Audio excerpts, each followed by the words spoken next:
V.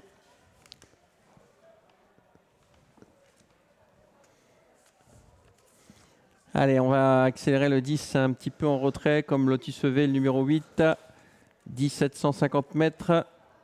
Et on s'élance. La faute, la faute du favori, Perfect One. On est en train de perdre déjà le favori. Alors, il a été remis au trot, mais est-ce que c'est rédhibitoire sur cette courte distance? Il se retrouve dernier, la Kazakh Rose. En revanche, c'est bien parti avec un Niske Slipper qui s'installe aux commandes avec le 2, Iranzi Cody. En troisième position, on retrouve Vlas, Omer Van Albeck et Kataya Trafo. La faute du 2 à son tour, la faute d'Iranzi Cody. Iranzi Cody au galop, tout comme Ozio qui laisse le commandement à Niske Slipper. Nacho Vreitot se rapproche, on est remis avec le numéro 2, Iranzi Cody qui n'est peut-être pas disqualifié. On va attendre. Nacho Vreitot se rapproche, Omer Van Albeck est là également tout proche.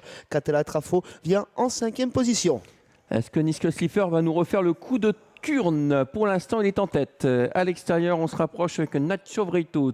Côté corde, Iranzi Cody qui restait bien en course. L'As vient un peu plus loin. Il s'agit de Omer Van Albeck. Le numéro 5 vient en dehors.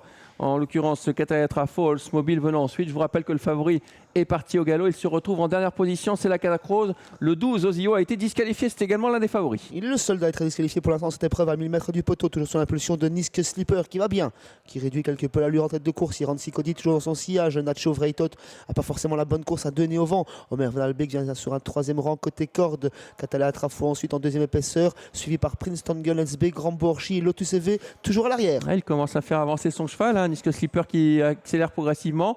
Nacho Vreitot toujours né au vent à l'extérieur. Côté corde, Iranzi Cody. Ça sera compliqué de revenir avec Perfect One qui est toujours en dernière position. Kazakh Rose le long de la corde. On tente quelque chose en dehors avec un concurrent qui se rapproche. C'est Grand Borchi qui s'annonce à l'extérieur en troisième épaisseur pendant que l'animatrice va toujours bien avec Gilles Danen. C'est Niske Slipper.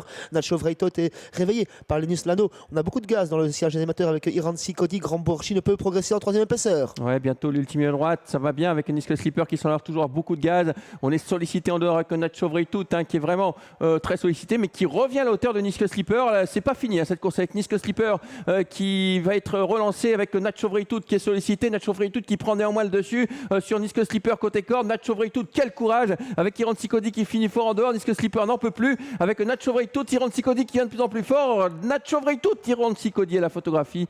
La troisième place peut-être pour Niske Slipper. Une nouvelle fois une arrivée très très serrée pour la victoire. Franchement, je ne sais pas départager. On va revoir sur le ralenti entre Nacho Vreitot et le 2 Iranzi Cody qui est venu grappiller centimètre par centimètre pour mourir sur son adversaire au passage du poteau. Troisième place pour l'animatrice, me semble-t-il, le Niske Slipper, le numéro 6. Quatrième place tout à la fin pour Princeton Girl SB, peut-être sur le poteau, Iranzi Cody. 2-7-6.